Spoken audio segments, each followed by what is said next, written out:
قرآن شریف کې رب العالمین په دې آیت کې دا گوی ورکی الله چې جماعت سوکم جوړی او په ښه نیت یې جوړی د عبادت او د سجدې دپاره یې جوړی دا هغه انسان دی چې دی به مسلمانی کافر جماعت ته جوړی انما یعمر مساجد الله دا الله عبادت خانه څوک جوړی انما دا طالبان پیږي دا د حصر او د تخصیص لفظ دی بېشکه په تحقیق سره الله وی دا خبره کوم چې دا الله عبادت خانه او الله ته د سجدې کولو ځایونه هغه څوک جوړی چې د هغه په الله ایماني من آمن بالله والیوم الآخر او د آخرت ورځ مني چې الله یې نه منه نو جومات سره جوړی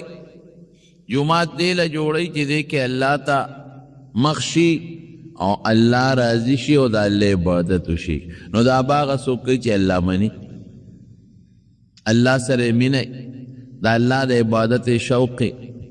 او آخرت مني ولې ځکه چې جومات چا جوړ کا هغه به الله اجر په آخرت کې ورکوي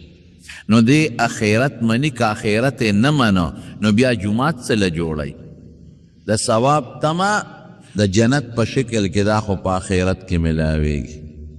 من آمن بالله والیوم الآخر واقام الصلاة وآتى الزکات او دا به هغه سړی وي چې دی د الله بدني او مالی دواړه عبادت کوي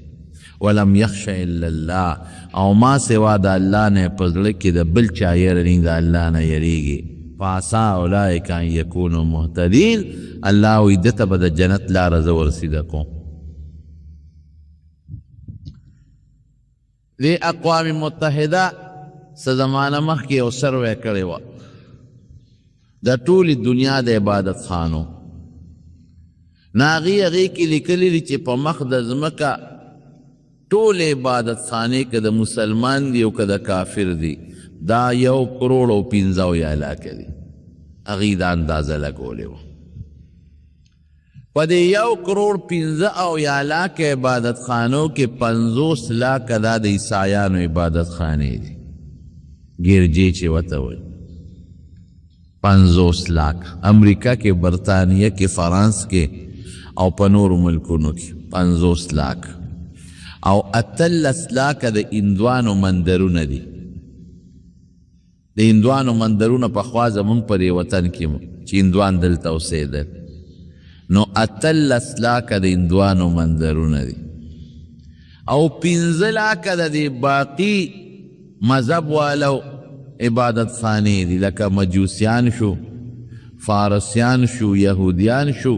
دا ټول چې را یو ځای کې نو 15 لاکه ته جوړېږي او 1,02 لکه د مسلمانانو جوماتونه یې ښولي دا څومره لوی د خدای فضل د عیسایانو ګرجې 50 لکه د هندوانو مندرونه 18 لکه او دا باقي ټول چې یو ځای کې 15 لکه شو او صرف د مسلمانانو جوماتونه دا 1,02 لکه نو شکر دی زمونږ عبادت خانې زمونږ جوماتونه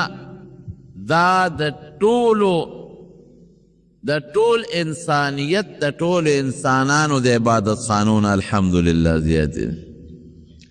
خدا دوی چې کم شمیر کړی دی نو دا خو دوی خاریې به شمیرلی لاهور به کتلی پنډی به کتلی پیښور به کتلی یا په نورو ملکونو کې به خاریې او غټ کلي کتلی دا زمونږ په دې وطن په دې میرو خو هغوی نه دي ګرځېدلی په میرو کې د هرو 4 او 5 کورونو سره خوا کې جومات جوړ دی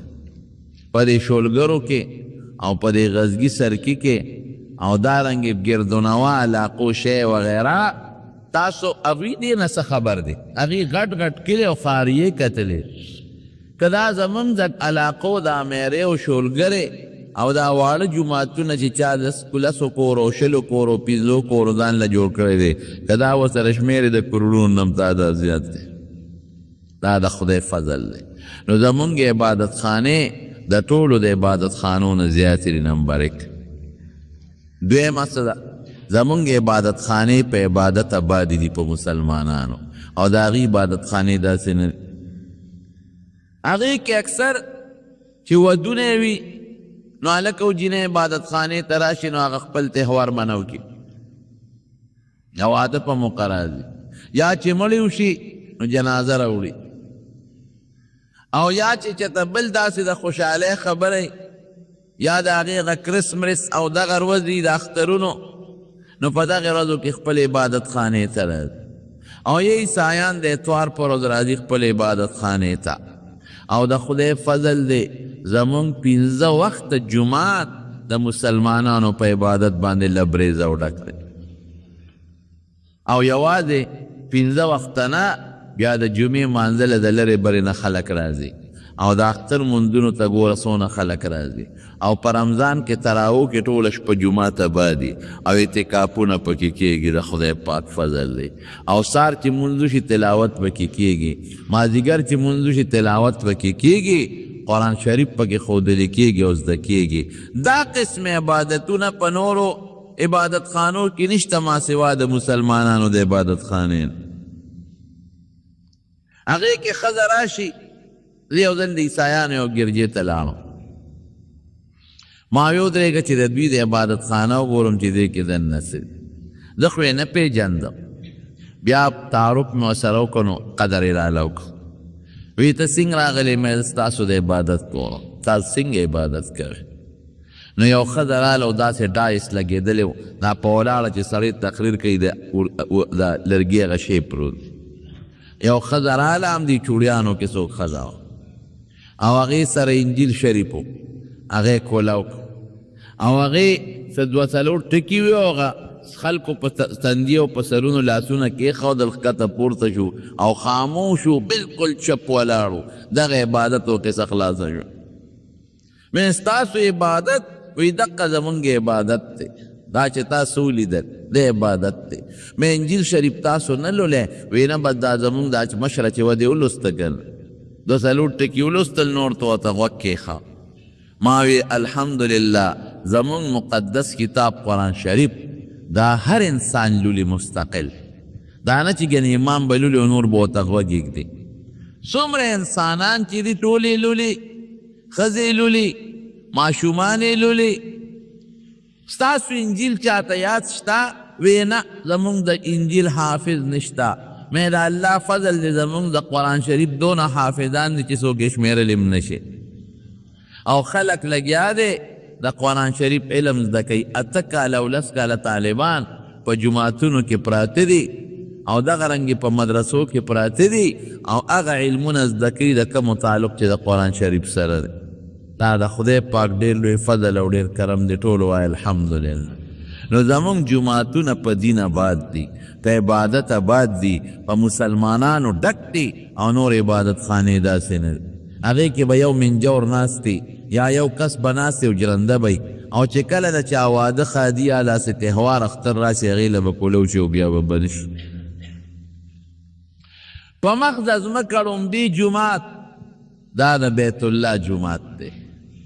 کعبه مبارکه دا ړومبي جومات قرآن شریف پہ گواہ دے ان اول بیت وضع للناس للذی ببکہ مبارکا وهدى للعالمین فیہ آیات بینات مقام ابراہیم ومن دخله کان آمنا وللہ علی الناس حج البیت من استطاع الیہ سبیلا ومن کفر فإن اللہ غنی عن العالمین اللہ وی پا مخدز مکڑن بے کور دا بیت اللہ جوڑ شو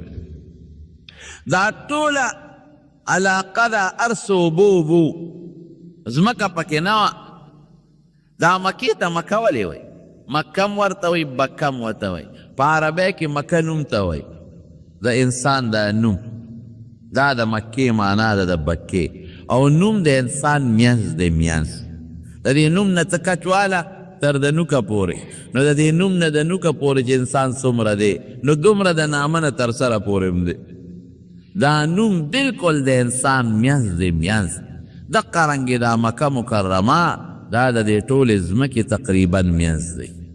د دې دنیا منځ تقریبا او الله پاک چې کله ځمکه آبادوله نو په دې اوبو د پاسه یو ځک راوستو نو هغه زک چې کم ځای موجود شو هغه د مکې ځمکه ده نو غیر چاپیره دا زک رو خورېده دا ځمکه خورېدله نو دی نوم دی نوم دی میانز دی میانز د ټول د دنیا نن دنیا ټوله د اوبو نه ډکه ده تقریبا یو کم 10% اوچه ده او 1% د اوبه دي اوبه ته چې ګرځې دا دریاب باندې دا جهاز چې کله ځي او ته ګورې نو ټولې اوبه دي په دریاب د پاسه روانې یا دا بحري کشتی چې په دریاب کې روانې او دا ځي ما تپوس کړی چې کومو خلکو په بحري دریابونو کې سفر کړی دی وی چته نور به وي دریاب نه راخیږي او په دریاب کې به پریوځي او تریخ دریاب دی تریخ اس قسمه خوبوالی پکې نشته دومره تریخ دریاب دی چې نه په هغې فصل کېږي که د هغې نه دې ولو ایسته فصل ته نو فصل به دله سوځئ ټوله مالګه فصل پې نه کېږي او نه څوک سکي شي یو جام دی راواغېسته یقین وکړه که په خوله کې م بوټ ونیسئ ما په خپله راغېستې دي او خوله کې مې نیولې دي او خوله کې یې ټینګولې م نه چې زر به یې د خولې نه توکې دومره ترخې دي که څاروي ته دې واچولې نیس کې بین ته ځي او بجلی ته نه جوړېږي څومره دریابونه دي بجلی ته څومره دا ملکونه محتاجه دي اس فایده پکې نشته دغه فایده ده چې دریابي حیوانات پکې اوسېږي او هغه حیوانات هغه خلک روباسي او د هغې ښکار کوي او یا دا مد و جزر دا د هوا دا تیزی او د هوا دا رفتار او دا د موسمونو تبدیلی وغیره د دې تعلق د دې دریاب سره دا 1% اوبه په مخ د ځمکه او دا یو کم 10% دا اوچا دا الله تعالی پیدا کړي او الله ټینګه کړې ده نو د دې د امیان مکه مکرمه دی نو قرآن شریف کې الله فرمایي چې په دې مکه مکرمه کې د ټول نه لومبې کورما جوړ کړی دی او څنګه یې جوړ کړ الله چې فرشتې راولېږلي دنیا عباده که نو فرشتې پکې مقرر کړي نو فرشتو خو ببره د الله عبادت کو په اسمانونو کې نو الله ته درخواست وکړه چې الله مونږ به په ځمکه کې څه کوو کم ځای به مونږ عبادت کوو نو د زمرودو په کاڼي کې یو کور ولا الله ورک نه پکې ټانکه وه او نه پکې پیوندو وی دا یو ځای او ځای ورته الله وښو وی زه راته ځای ښیم دا هلته کې دی او دقه دی خپل عبادت کوی نو چې دا کم ځای اوس بیت الله شریف کې دا ځای ورته الله په نښه فرشتو د الله په حکم راوړو او په دغه ځای د پاسه کېښه فرشتو به پکې عبادت بیا الله پیریان پیدا کړل نو پیریانو په دې مخ د ځمکه فساد شروع کړ نو هغه د عزت بیت الله د برکت الله واپس جنت ته یوړ بیا چې حضرت آدم علیه السلام دنیا ته راغی نو رب العالمین ورته دغه ځای نشاندهي وکړو دلته یو کور جوړ کړه نو آدم علیه السلام هغې کې یو دیوالونه تاو کړل یو کور یې جوړ کړ چت پې نو د آدم علیه السلام په زمانه کې د بیت الله بره چت نو یو کوټه یې جوړه کړله وی د دې نه طواف هم کوه او دې ته منځ هم کوه او د آدم علیه السلام نه پس بیا هم بار جوړ شوی دی او په بار د نوح علیه السلام طوفان کې یا په نورو دغه کې روان شوی دی او بیا جوړ شوی دی یو شاعر وی بنا بیت رب العرش 10 فخذهم ملائکة الله الكرام فآدم فشیس فإبراهیم ثم عمالق قصی قریش قبل هذین جرهم وعبد الإله ابن الزبیر بنا کذا بناه حجاج وهذا متمم نو پدې کې 10 کسان شمیرلې فرشتې بیا آدم علیه السلام بیا شیس علیه السلام بیا ابراهیم علیه السلام بیا عمالقه یو قوم دی غي قصی یو قوم دی قبیله جرهم یو قبیله دا غي قریشو جوړ کړی دی او د هغې نه پس عبدالله ابن زبیر جوړ کړی دی او بیا د عبدالله ابن زبیر د لاس هغه حجاج ابن یوسف روان که هغه خپل جوړ کړی دی او دا خو د شاعر د زمانې پورې او دا موجوده بیت الله چې کوم دی دا یو بادشاه تېر شوی سلطان مراد سبکتګین دا د هغه د لاس جوړ بیت الله دی هغه هم د حجاج ابن یوسف والا بیت الله روان کړی نه دی خدای خشته کړی دی او ډولې کړی دی او مضبوط کړی دی او بیا موجوده د سعودي حکومت هغې نور هم کلک کړی دی او دنې پکې ټیرونه لګولې دي او 2 منزلې جوړ کړی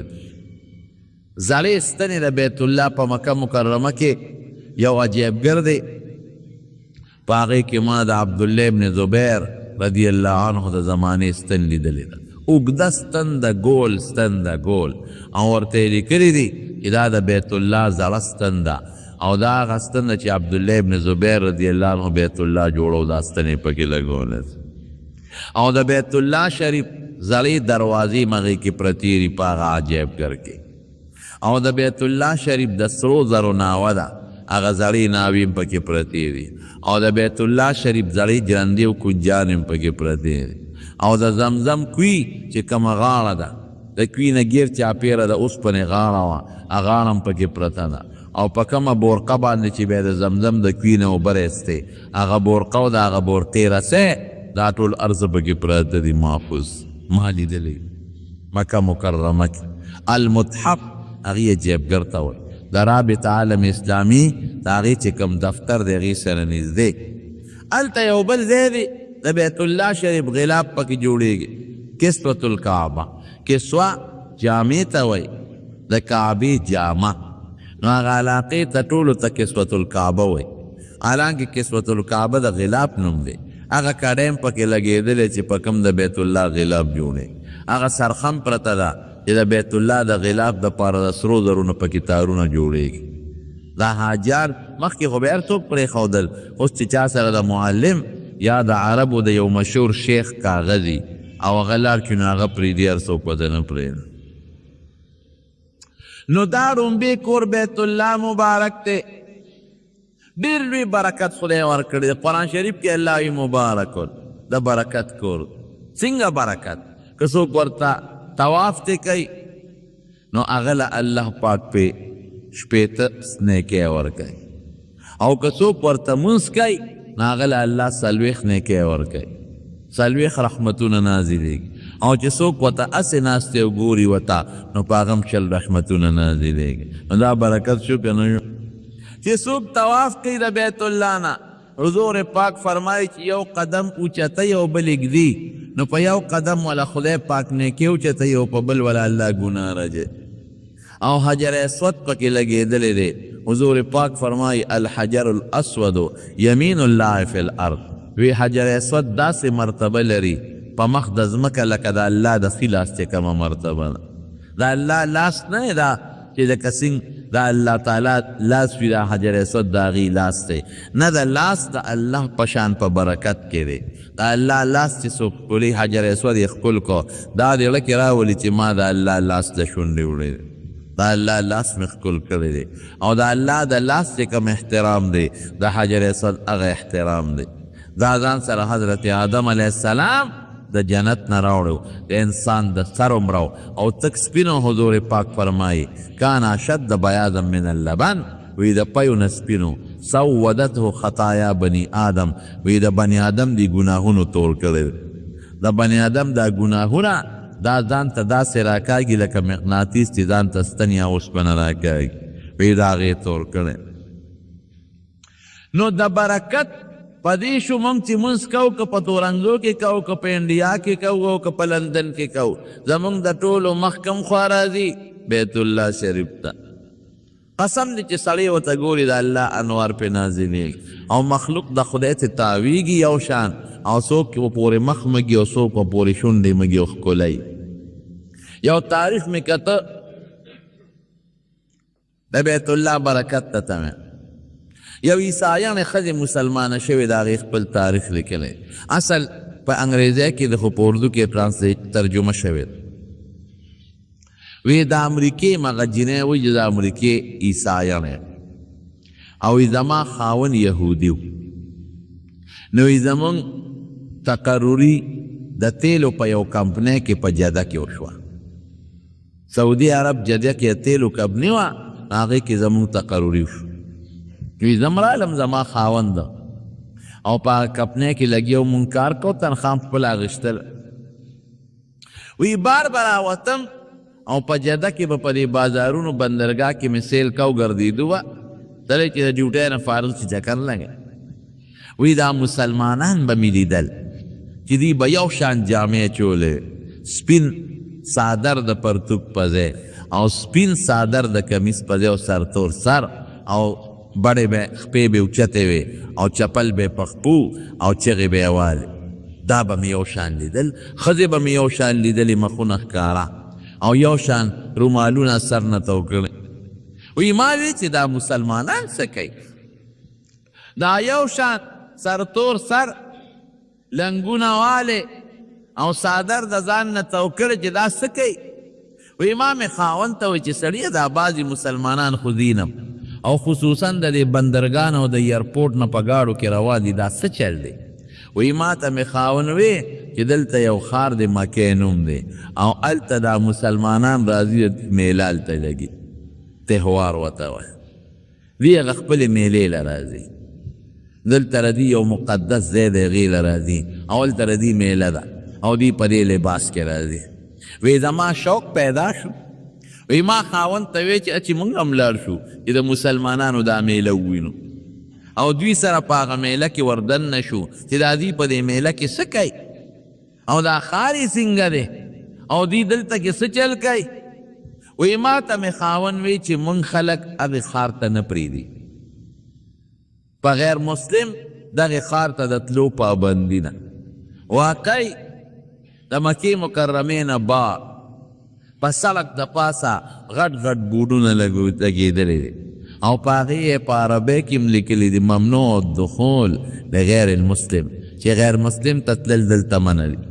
په دې به غیر مسلم نه دي، صرف مسلمان به دي. هغې کې جدا ترن ورکړی دی لاره، نو غیر مسلم ته اشاره کړی چې که څوک غیر مسلم په دې لاره دې تاویږي، خو مخکې به نه دي. او په انګریزۍ کې هم لیکلي دي چې دا غیر مسلم انټري داخلېدل دا دلته کې ممنوع دی، نه به دي. یقینا زه خو چې کله هم ځم او دغه بوټ ته وګورم نو د الله شکریه ادا کوم، وایم الحمدلله. او چې کوم ملګري را سره په ګاډي کې هغوی ته وایم د خدای شکر ادا کوې چې موږ مسلمانان یو، که موږ مسلمانان نه وي نو دې بوټ نه مخکې موږ نه شو تللی، په دې لاره به واپس تاویږو. دا د خدای فضل او کرم. وی ما ته مې خاوند وی چې غیر مسلم دلته نه پرېږدي او دا د حضور پاک وینا ده چې کافر به دې علاقو ته بلکل نه داخلېږي، نه به پرېږدی. نو دې ته غیر مسلم نه پرېږدي، پابندي ده. وی ما مې دې خاوند ته وی چې راځه د دې مسلمانانو په شان جامې به واچو که نه، زم هم ردي په شان جامې واچو او تم ردي په شان صادرونه تاو کا. مونږ څوک څه پېژني، که په لاره کې ګیر کړو واپس برد او که ګیر یې نه کړو لاړ به شو، تماشه خو به وکړو، د مسلمانانو د اختر میله خو به ووینو. وی ما خاوند مجبور که چې د ډېره ښه د سیل دی وبېږ. وی زما خاوند هم جامې لرې کړې او هغه چې څنګه حاجیان یا عمرې والا کوم صادرونه احرامونه تاوی تاو کړل او امام هغسې لباس پیدا که ځان مې پټ که په توره برقه کې او سر مې وتله په رومال. وی ټکسي مو که چې مکې ته مونږ بوځه، معلومات هم واخېستل. وی په لاره یې زمونږ نه وي عزت چک کوه او نه یې زمونږ نه تپوس وکړه. هغوی چې په چا شک راشي د هغوی تپوس کوي، یعنې عام خلک نه ګوري. نیغ لاړو مکې ته، هلته هم ټکسي والا نه پیسې ورکړې. اوس ګورو چې دا مسلمانان کم پادي، وی یو لوی جومات دی په هغې دا ټول احرامونو والا مسلمانان وردن نه کېږي. وی موږ هم پکې وردن نه شو چې راشه ګورو چې دې دا دننه بازار به لګېدلې، میله به څه به څه به نه، وردن نه شو چې په جومات وردن نه شو او دننه غټې غټې برندې دي په هغې وردن نه شو. نو یو توره کوټه هم په نظر راغله، بیت الله شریف. اوس هم چې حاجیان یا عمرې والا لاړ شو نو د دین مسله داسې ده چې الله په لومبي نظر کې د مسلمان دعا قبلوي. نو علما وایي چې ور داخل شي نو سترګې ښکته که، نظر ښکته که رو روزه، د یو محفوظ ځای چې لاره ني هغې ته لږ غوندې تو شه، نو ناګهاني سترګې اوچتې که او بیت الله ته ګوره، نو چې څه دعا کې پروردګار به یې نه قبلوي. دا نشته چې سترګې دې راپولي او که نه راپولي، دا زموږ د خلکو خبرې. سترګې دې راپولي او که نه، خو چې څومره ګورې او دعا کې نو دعا دې قبلوي. او قسم دې چې مسلماني نو بیت الله پرې ډېر خوږ لګي، بل شان لګي. سړی وایي چې هغه زه او دا ځای زه خو په کلي کې دې ته مخ کوم، او کلی کی چې د کم طرف ته سمت ته محکوم دا هغه کوټه ده دا هغه ځای دی چې ابراهیم علیه السلام په خپله د دې خطې کړي دی او دی جوړ کړی آدم علیه السلام نوح علیه السلام او حضور پاک مبارک خلپوسی کړي دي او هغوی په خپلو لاسو مبارک دا حجر اسود ایښودی و دا مقدس او د دې هغه اهمیت چې سړی ځان ته رامخکې کړي ځان ورته اجنبي او پردیسي ښکاري چې خوب یې نه موکوي ښه بل شان لګي دا انوار او برکات او تجلیات دا چې مسلمان د بیت الله محسوسه وی په برندو وردن نشو او په میانځ د جومات کې یو توره کوټه ده وی مونږ هم ورلو چې دا خلک په دې توره کوټه کې به څه کوي وی دې نه اوس دا مسلمانان تاویږي طواف کوي مونږ خو نه طواف پیژنو او نه په دې پوهېږو چې تاوېدل به سي او دې کې به څه وایو خو چې سینګ لاندې کوز شو چې دا کم ته مطاف وایي نو وی زما دا خاوندم نیغ ودرېد دې تورې کوټې ته ګوري او وی زم نیغ ودرېدم دې تورې کوټې ته ګورم نیغ ګور وی نه د ده خپره پي نه زما نه ماله د خبرو چل دا دی چې د خاوند ته سوې مو نه دې ما سره خبرې کوي چپ چاپ دې ولاړ دی او چپ چاپ زم ولاړ او وی بې اختیاره زما د سترګو نه اوښکې روانې شوې زه جاړم دې کوټې ته ګورم نو جاړم دې انوارو ته ګورم نو ماله جاړه راځي او وی زه جاړم چې خاوند ته مې وکتل خاوند مې یو شان په جاړه دی د هغه د سترګو نه م اوښکې روانې دي او زم جاړم نه ما کې د خبرو طاقت ته چې خاوند ته یم چې سړیه داسې دي دا ولې جاړې نه خاوند کې مې د خبرو سکت شته چې هغه ما ته وایي چې ښځې داسې دي او دا ته ولې جاړې دقسې ډېر ساعت زم ولاړ یم خاوند هم ولاړ دی خبرې نه کوو او دقسې دې تورې کوټې ته ګورو جاړو وی دا اوښکې وچاو او بیا اوښکې رابېږي اوښکې وچه و بېږو او یې قسم دی چې د بیت الله د انوار او برکات راته په دې زړه کې داسې رادننه کېږي ته به دا به څنګه اوس خو قصه تا نه ده موبایل ته یې ګوره که د یو موبایل نه خلک د بلې موبایل ته هغه ډاټا اړوي که نه وی څه ورته وایي هغه شی بلوټوت دی که څه شی دی د یو نه بل ته اړوي یو هلته پروت دی بل دلته پروت دی او دا شی دبو کې د دې نه قصه روانه ده هلته ورننوځي اوس خو خبره ښکاره شوه نه تار غواړي او نه بل شی غواړي د یو نه فورا بل ته منتقل کېږي یا مثلا دا میسیجونه چې څوک کوي د یو ځای نه بل ځای ته فورا ور منتقل کېږي وی دقسې مې محسوسول چې د بیت الله هغه انوار او هغه برکات دا زما په دې زړه او دماغو کې رادننه کېږي غلی شو خدایه څه چل دی وی دې کې مې خاوند ته مخ راواړو او دا خبرې مې د اړه نه راوویستې وی ما چې ته څه محسوسې وی خاون میں ما ته وی چې ښځې څه بل کیفیت محسوسوم ته څه محسوسې وی ما ورته وی چې زم یو عجیبه کیفیت محسوسوم زه خو په خپل وجود کې انقلاب محسوسوم وی خاون مې وی چې دا یهودي و زه عیسایان چې دا کور خو ما ته رښتونی کور معلومیږي دا خو ما ته د ډېر عظمت او عزت کور معلومیږي وی ما خاون مې په هغه ځای ولاړو وی واحد په ټوله دنیا کې داسې به ما ته وی څوک مو نه ښایې چې هغه دې صرف د بیت الله په کتو مسلمان شوي وی زه او زما خاوند د بیت الله په کتو مسلمانان شوي اقه ځای مونږ کلمه ویلې ده یو قسم ځان ته ودرو چې څنګه به مسلمانېږي سړی چل یې راته خو په هغه ځای مونږ کلمه ویلې یو بل لم دعوت نه دی ورکړی ډېر خلک دي چې هغوی د بل په دعوت مسلمانانېږي مسلمانان لګیا یې دعوت ورکوي خدای پاکي مسلمانې ډېر خلک یې پلار یې مسلمانې دي مسلمان مور یې مسلمانې دي مونږ خو دغه پلار مور اسلام دي ځکه مسلمانان شوي ډېر خلک یې لټریچر کتاب وګوري د اسلام حقانیت ورته معلوم شي مسلمانان شي وی په ټوله دنیا کې واحد ځای مو زما خاوند دی چې نه چا دعوت ته اسلام را کړی دی نه م هغه دغه ته څوک تلي و دا سپومۍ ته او د سپومۍ نه هغوی بیا هغه خپلې کیمرې چې ورسره وي په هغه کیمرو معلومات کول نو هغوی لیکلي و چې دوه ځایونه مونږ په ځمکه کې ولیدل چې د هغې نه به رڼا خطه بر اسمان ته بتله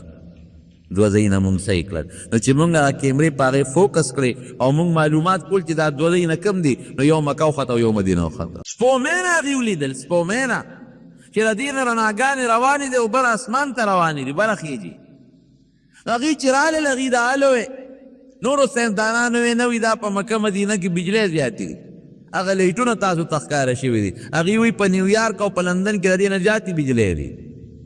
ولې نه ښکاره کېږي او بل بجلی خو د ورځې نی د شپې وي دا خو مونږ 24 ګنټې که په مخ د ځمکه ورځ ده او که په مخ د ځمکه شپه ده 24 ګنټې یو شان مونږ دا رڼاګانې ولیدلې چې د مدینې منورې نه یو نور بره روان دی او د بیت الله نه یو نور بره روان دی.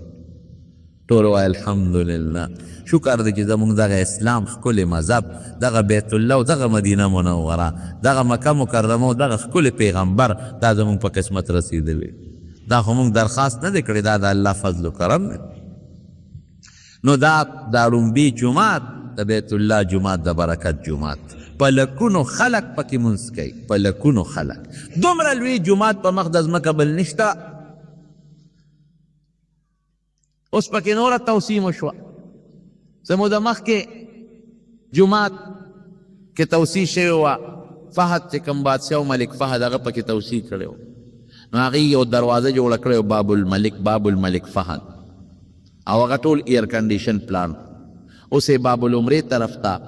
او باب فتح نه دې خوا ده چې کوم جبل کعبه به یې ورته وي، جبل هندي به یې ورته وي، یو شان یې روان کړ. جرول ورته وایي لوی علاقه را لرې، د هغې د چوکه پورې یو شان لګیا دی حرم جوړی. اوس ما ولیدل ډېر لوی کار پکې شروع دي، منارم پکې روانې دي، دې خوا آبادي کېږي، اخوا ته لګیا دی مکمل کوي. ومې لیدل چې دې حج کې د حاجیانو دپاره څه ناڅه پکې درې مرې اچي چې حاجیان پکې مونځ وکړي. نو د هغوی د اراده ده چې په لکونو خلک چې دا څومره دي کې دې ته تکلیف نه. او په دې روژه کې غالبا په 20 روژه باندې شاه عبدالله راغلی و مکې مکرمې ته، او د نوې حرم د بل بلډینګ افتتاح وکړله. او غالبا ما اورېدلي دي، پوره راته هغه عدد یاد نه دی، خو 15 ارب ریاله منظوري وله ورکړه. 15 ارب ریاله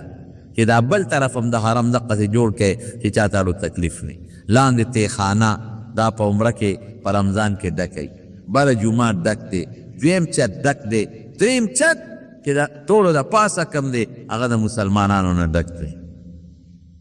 دا ړومبي جومات دی په مخ د ځمکه. دویم جومات خشته او ښکلی غټ په مخ د ځمکه، دا د حضور پاک مبارک جومات دی، کوم ته چې مسجد نبوي وایي، المسجد النبوي، د حضور پاک مبارک جومات. نبی کریم صلی الله علیه وسلم چې کله منورې ته هجرت وکړ،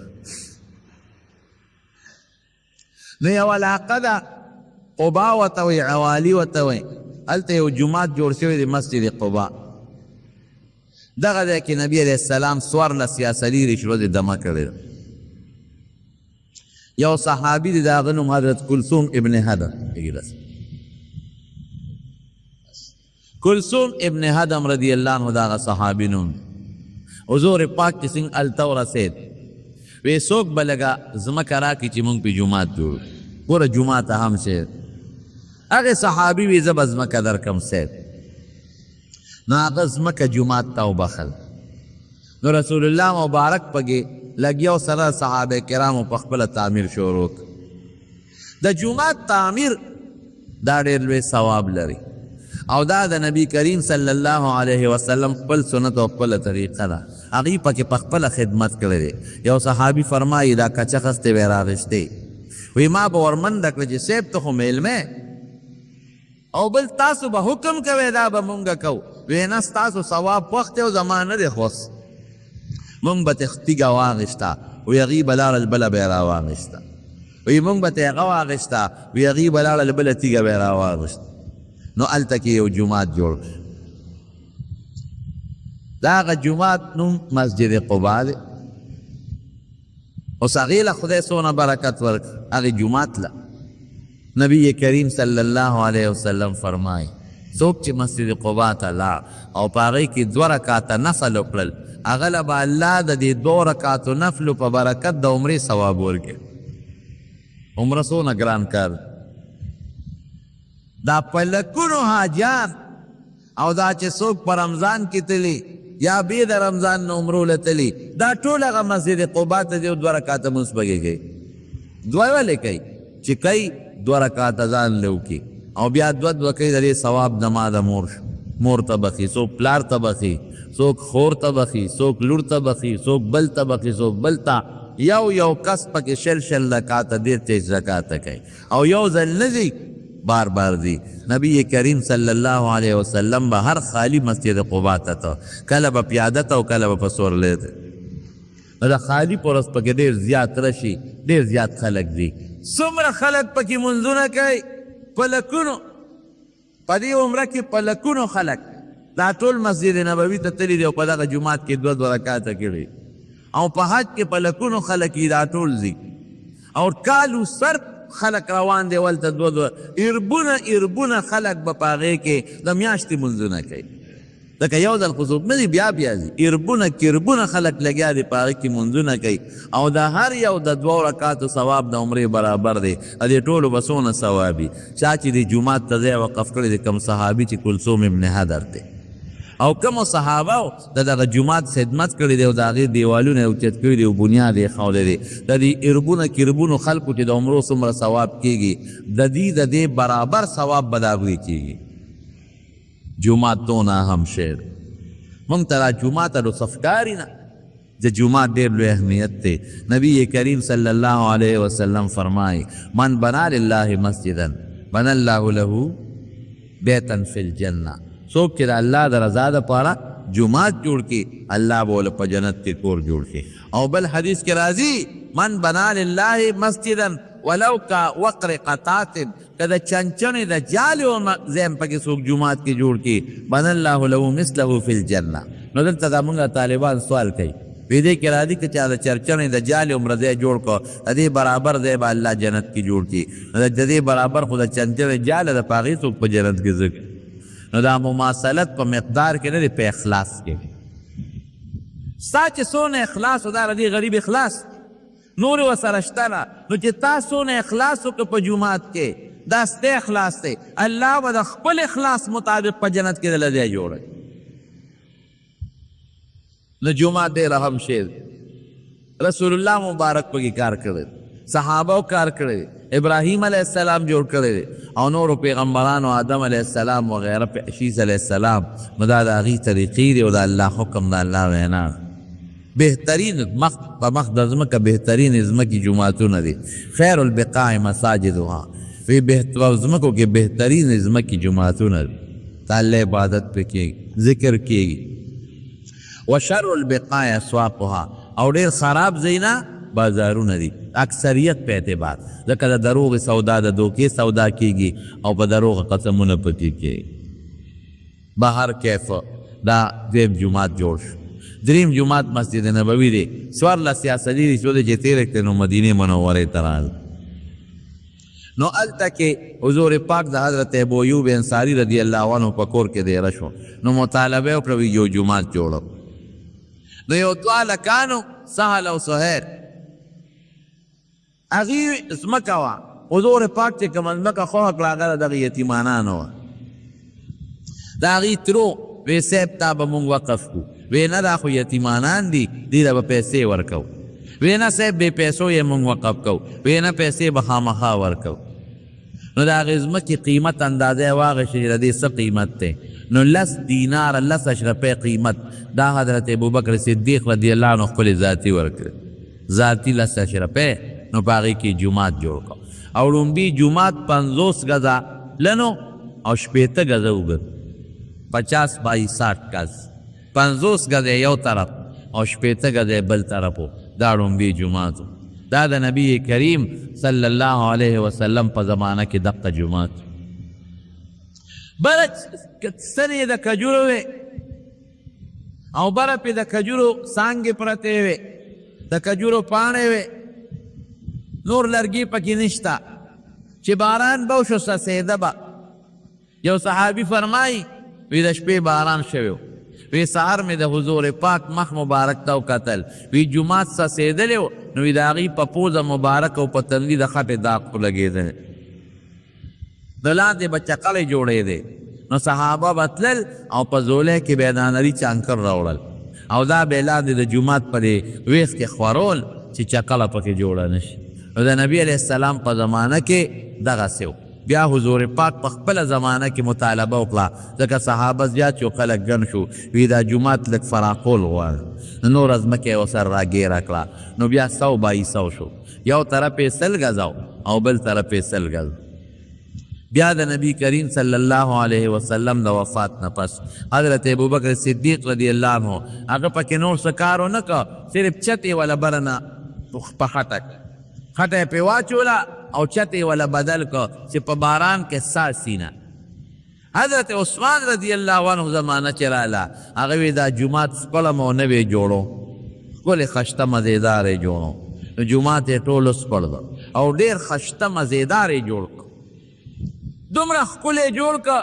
چې په هغه وخت کې را دې نه ښکلی جومات بل نو، دومره مزېدار یې جوړ کړ. کاڼي ولا لرګي یې ولا د برمانه راوغوښته، برمانه د ساګوان لرګي ولا راوغوښته،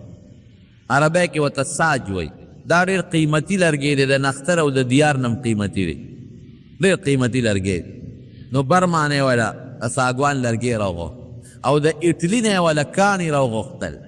غټ غټ کاڼي، او په هغې یې نقشونګار وکړ او د الله نومونه یې پې ولیکل او خشته نقشونګار یې وکړ او داسې ستنې ودرولې چې یو کاڼي والا یوه ستن وه، دی ودرول. ډېر خشته جومات یې جوړ کړ. نو خلکو په اعتراض وکړ، وی تا د حضور پاک د زمانې او د حضرت ابوبکر د زمانې د جومات نقشه بدله کړه او جومات یې پوخ کاغي ولې نه پخاو. حضرت عثمان رضی الله عنه یې درې خبرې وی، یو خدا ده چې زه په دې جومات د بیت المال پیسې نه لګوم، زه پې خپلې لګوم. که څوک وایي چې د بیت المال روپۍ لګولې ده نو را دې شي ما سره دې ودرېږي. په دې د بیت المال پیسې نه لګوم، صرف او صرف خپل ذاتي مال پې لګوم، ذاتي پیسې. نمبر 1. دویم، د حضور پاک مبارک په زمانه کې د خلکو کورونه کچاو، نو که جومات هم کچاو نو بدې نه ښکارېد. اوس د خلکو کورونه پاخه دي، خلکو د ګټو او د خفتو پاخه کورونه جوړ کړل، نو چې جومات کچوي نو دا د جومات بېادبي ده او بېعزتي ده، نو دا ځکه د پخو. دریم دا دی چې د نبی علیه السلام زمانه کې د بار وفتونه کم وو، اوس د بار یو ځای بل دی، عیسایان یهودیان راځي په جرګو وفتونو کې، نو هغوی به موږ ته پورې خاندي چې دا کورونه یې څنګه دي او جوماتونه یې څنګه دی، دا څنګه کچه د خټو جومات یې دی، نو زه پې د بیت المال یو روپۍ هم نه لګوم، زه پې خپلې پیسې لګوم. نو هغه په خپل ذاتي پیسو باندې جومات جوړ کړ، بره چت اعلی قسم لرګې او سیبا غټ غټ خشته ښکلې ښکلې کاڼي ولګول، ګیر چاپېره یې کاڼي ولګول او یو قیمتي اعلی جومات یې جوړ. بیا وخت تر وخته چې بادشاهان به راتلل نو هغوی به هغه جومات خشته کو. موجوده چې کوم د ترکیې ده چې کوم جومات دی، زوړ جومات چې کوم دی، چې کوم ځای کې ریاض الجنت دی او کوم ځای کې هغه د حضور پاک روزه مبارکه ده او کوم ځای امام ولاړ او کوم ځای منبر دی او کوم ځای محراب دی، دا علاقه چې څومره ده دا د ترک زمانې یو بادشاه یې د هغه جوړه کړې ده، ډېره خواري پې کړې ده او د پیتلو خشته خشته قندیلونه دي پکې او پکې خشته ښکلې ښکلې بلفونه دي او دا ستنې ډېرې خشته جوړې کړي دي، دا خادمان لګی او صفایي یې کوي، ته به یې ګنې سره زر داسې خشته ښکلې ښکاري او بره پې د پاسه ګمبتونه دي. موجوده سعودي حکومت یو ناشنا جومات جوړ کړی. ټول د حضور پاک مبارک په زمانه کې چې د مدینې څومره ښار د حضور پاک په زمانه کې هغه ښار یې ټول جومات کړی دی، د صحابه کورونه نن ټول جومات دی. دا جومات شو 12 لاکه خلک په یو وخت پکې مونځ کولی شي، دا د هغوی خپل تعداد دی، دوی د کلو حسابوي. اوس پکې د 12 لکو نه هم زیات خلک منځونه کوي او لاندې پکې 2 چته د ګاډو پارکینګ دی، ګاډي پکې لاندې ودرېږي، لاندې بل چت کې پکې ګاډي ودرېږي او غسل خانې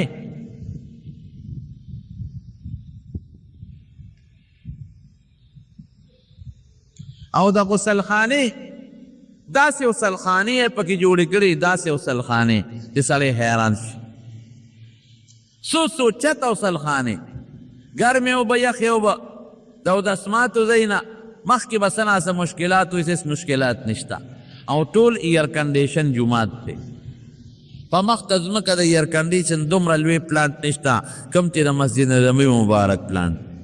قسم دې د سړي پکې یخني وشي، اعلی قالینونه پکې لګېدلي دي او دا نوکران لګي د ورځې 1 ځل او 2 ځلې صفا کوي او وینځي. دا 2 نمبر غټ جومات دی په مخ ته ځمکه. 3 نمبر غټ جومات د بیت المقدس جومات دی، دا په 80 جربو کې 80 جربه دا جومات. او سلطان صلاح الدین ایوبی رحمت الله علیه دا فتح کړی دا انګریزانو نیولی سلطان صلاح الدین ایوبی قسم وکړه څه څیزونه یې په ځان حرام کړل وی دا به نه خورم تر څو چې مې دا بیت المقدس نی فتح کړی او په بستره به نه سملم په ځمکه به سلم تر څو چې مې دا نی فتح کړ لښکر یې واغېسته او حمله وکړه او دغه بیت المقدس جومات یې فتح په شپېتو جربو کې جوړ او دا محراب دا د کجورې د یو تنې نه جوړ کړی دا محراب سړی حیران شي او په دې کې نه میخ شته او نه په دې کې جوړ او پیوند شته او کم ټیډونه چې لګولي په دیوالونو باندې هغه په داسې انداز لګولي دي چې مخامخ به تا ته ټیل ښکاري او چې ښي طرف ته چې د سلطان صلاح الدین ایوبي فوټو به پکې د ښکاري او چې ګس طرف ته چې بیا به راته هغه فوټو پکې ښکاري په دمشق کې دفن اوس ته یهودیانو په قبضه کې دا خشته جومات هغوی پکې مسلمانان عبادت ته چې زړه یې خوښوي پرېږدي چې زړه یې نه خوښوي نه پرېږدي او څو ځله یې پرې اور ولګو چې دا بوسوځو خو خدای پاک یې وساتي یو بل غټ جومات په سپین قردبه کې دی مسلمانانو جوړ کړی ډېر عظیم الشان جومات و په هغه د انګریزانو په قبضه کې دی اورېدلې مې د تاریخ لیکي چې د هغه جومات په منځ کې هغوی یو ګرجه جوړه کړې ده د جومات منځ کې او خلک ځي سیر و تفریح له په دهلي کې چې کم جامع مسجد دی ډېرو مسلمانانو به کتلي ډېر قیمتي جومات چې وي د هغې نه ټول دیلې ښکاري یا زمونږ د شاهي لاهور شاهي مسجد یو ډېر لوی عظیم الشان جومات او په هغه زمانه کې ډېر ښایسته جومات نو دا جوماتونه دا زمونږ د دین نښې دي رونو ګورئ حضور پاک مبارک په خپله په دې جومات کې خدمت کړی دی او نبی علیه السلام په خپله دې خښتې راوړي دي ابوبکر صدیق خپلې پیسې پکې لګولې دي او حضرت عثمان رضی الله عنه خپلې پیسې پکې لګولې دي نن د سعودي حکومت هغوی لګیا دي په خپلو خرچونو جوماتونه جوړی دا زمونږ د دین انما یعمر مساجد الله نو قرآن شریف کې الله فرمایي وی څوک چې دا الله جومات جوړی دا به څوکي دا به هغه څوکي چې په الله باندې ایماني او د آخرت پر ورځ یې ایمان من آمن بالله والیوم الآخر واقام الصلاة وآتى الزکاة منظم کوي یعنی بدني او مالی عبادت هم کوي ولم یخش الا الله او په زړه کې صرف د الله یریده بل چا نه فعسى اولئک ان یکونوا من المهتدین دا خلک به خدای دې ته به د جنت لاره هدایت د صراط مستقیم د جنت لاره به الله دوی ته په ایمان سلامتیا به الله رضوي نصیب کوي یو حدیث کې راځي چې د قیامت پر ورځ د الله د عرش د سوري لاندې به یو څو کسان ولاړ یو هغه کس چې قلبه معلق بالمساجد چې زړه جومات سره تړلی دوه معنی دي یو معنی دا ده چې د جومات نوځي نو دی سوچي چې بیا به کله منزله راځه هر وخت دا سوچي او بله معنی دا ده چې زړه جومات سره اړه تړلي یاره د جومات دا بل به څنګه ورکم د جومات دا پلان کې دی جوړول غواړي دا به کله جوړو او دا ما سره پیسې کمې نور مسلمانانو ول امداد غواړم دا د زړه جومات سره تړلي چې دا جومات خشتۍ ښکلي صفای کور مزیداري عبادت خانې پکې عبادت ځای وي خلک پکې عبادت کوي نورو دا جوماتونه د خدای کورونه دي یو حدیث کې راځي چې څوک جومات کې کار کوي او خدمت کوي وی دله تاسو د ایمان ګویو کې دا مسلمان خو د جومات یو څو آداب دي ګورې د هغې به خیال ساتئ یو دا چې جومات ته داخلېږي خیخ په به داخله او چې وځې ګسه به ترې وباسه او چې داخلېږي دا دعا به وی اللهم افتح لي ابواب رحمتک الله ما ته د خپل رحمتونو دروازې کولم او چې دې دا به اللهم انی اسألک من فضلک الله تعالی بار زم تجارت بکم په فضل نه غواړم او بل حدیث کې راځي چې جومات ته داخلېږي نو ته دا نبی علیہ السلام باندې درود شریف ووایه او بسم الله ووایه نو دا ټول جمع کېږي که نه تاسې وایي بسم الله والصلاة والسلام على رسول الله صلی الله علیه وسلم اللهم افتح لي ابواب رحمتک خدا جومات بل آداب دا جومات ته داخل شي نو 2 رکعاته تحیت المسجد به چې دا نفل ټیمي 2 رکعاته نفل دا د جومات د آداب منځ او که چېرته جمع تیاره وه نو خیر دی بیا مه کوه یا سنت وخت کم دی لږ دونه وخت چې له سنت پکې کولی شي نو خیر دا سنت هم د هغې په دی ودرېږي یا مکروه وخت نو بیا مه کوه دریم دا چې جومات ته بدبویه شی نه داخلی حضور پاک فرمایي چې چا کچه وږه او کچه پیاز خوړلي زموږ جومات ته دی نه راځي نو دا پیاز او کچوګه دا خو حلال دی حرام نه دي وی دا ولې وی ځکه انسان تم د دې نه ضرر رسي د دې بدبویۍ نه او فرشتو تم دې ضرر رسي نو کچا پیاز کچوګه دارنګې سګرټ تسکلي او یا نسوار دی چولی دا هم خولې نه ګورې څخه بینځي نو جومات ته مه راځه خوله ښه پاکه په مسواک او برش نو بیا جومات ته داخلې د اوږې او د پیاز نه خو د سګرټ او دارنګې څه ورته ویل کېږي د نسوارو بدبویي زیاته بعضې خلک دا ډبې د پلاټک ګوتې راوړي د جومات د پور لاندې کښي هلکه دومره ګنده شي جومات ته رادننه کې څښا بوی والا شي پخوا خو دا بیجی نه وي جومات کې به تیل بلو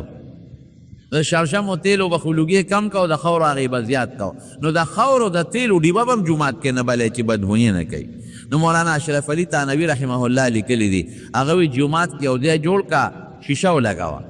نو تاخچه د بار نه کو شیشه به جومات تی د بار نه پکې هغه ډیوه کېده نو بدبویي به بار ځي ابوی او رڼا به دننه راځي اوس خو پکې شکر دی د بجلی تنظیم شوی دی او صفائی بکے څوک چې د جومات خدمت کې جومات صفائی کی دا یاد وساته اب دنیا کې خدای مالداری غریبی کی بنا غربت په نه راځي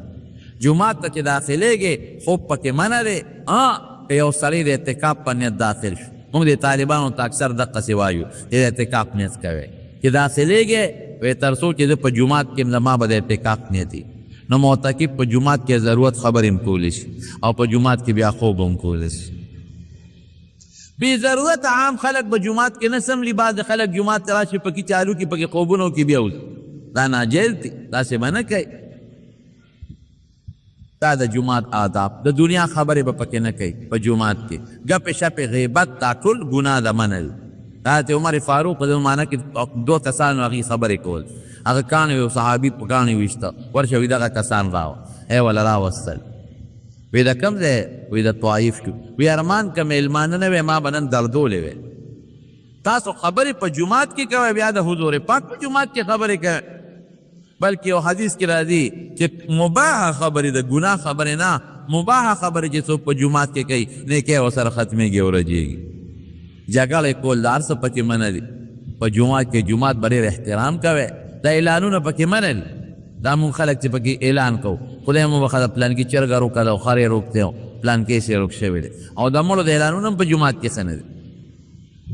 د مړو اعلان جومات کې حاضرینو ته کولی سي چې حاضر ناست دي وی پلان کې مړ ته حضور پاک ته نجاشي د مرګ خبر په جومات کې ورکړو خو د بار د پاره نه چې ته پکې اعلانونه کې او د تورنځیو د مردو د عثمانزو خلک پکې خبره هغې دپاره څه دا چې د جومات نه بار کوټه کې لوډ سپیکرو لګوه او د اعلانونه پکې کوه دا د جومات آداب دی روز سپلی ځان سره جومات ته دننه کولی چې پاکي وي خو کوشش کوو چې جومات پې ګنده نه شي او فضول بې ضرورته ناسته به هم نه کوې د اعتکاف په نیت راځئ نو ثواب به هم ډېر کېږي چې رانه نوځئ وی تر څو چې زه په دې جومات کې زما اعتکاف نیت دی نفل پکې کوه په جومات کې ذکر کوه د قرآن شریف تلاوت کوه فضول خبرې که بل څوک کوي ورسره په خلا سجده وی بار بوزونو بیا به خبرې کوه جومات احترام به کوئ دا د جوماتونو متعلق یو څو خبرې مې درته عرض کړې شریعت میں پینٹ اور ٹائی کا استعمال جائز ہے یا نہیں دا یو خدا دا سی صورتحال دی چې دا لباس دی نو لباس یې عورت پې پټ شي خو هغه فایده د لباس یې ورکړه خو دا څیزونه دا د انګریزانو سره تشبیه ده او د انګریز لباس دی نو موږ له خپل لباس چې زموږ خپل کم تهذیب د کمیس پرتوب هغه دی ولې موږ استعمال نه کړو چې موږ د انګریزانو والا لباس استعمالوو د دې لباس نه ځان ساتل دعا وکړئ الہ العالمین چا چې جوماتونه هر ځای کې جوړ کړي دي په جومات کې خدمت کړی دی پکې کار مال دولت استعمال کړی دی الله ټول له د هغې اجرونو برکتونه ورکړي الله زموږ جوماتونه په عبادت آباد کړي ځکه نبی علیہ السلام فرمایي آخره زمانه کې به جوماتونه خشتئ او په هدایت برواد الله دې په هدایت او په عبادت باندې عباد کړي او الله یې زموږ په زړه کې د جوماتونو او د مدرسو د علماو طلباو او د دین قدر پیدا کړي الله زموږ اخرت او خاتمه بالایمان وګرځولې کې څوک مریضان دي ته ولې شفا ورکړي آخر وخت کې الله بخوري